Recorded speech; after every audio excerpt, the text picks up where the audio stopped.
Good afternoon, everyone. I'm Aldous Kislaki Kamado from 11th STEM Judgment, and I am your reporter number 8.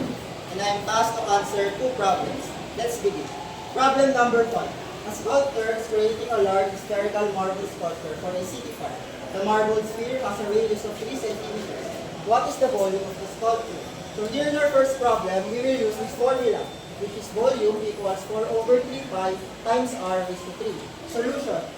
Volume equals 4 over 3 pi times 3 raised to 3, where we will get 27, and then we will multiply 4 over 3 to 27, where we will get 36 pi. And then 36 times 3.1416, that's the value of pi, and lastly we will get 113.1 centimeter cube. Now let's move on to our last problem. Problem number 6. A local ice cream parlor in Tagaytay sells scoop of ice cream that are perfect spheres. If the radius of one scoop is 4 cm, what is the volume of a single scoop? So here in our second problem, we will use the same method, just like how we did in the first problem, where we will use this formula. Volume equals 4 over 3 pi times r raised to 3. Solution.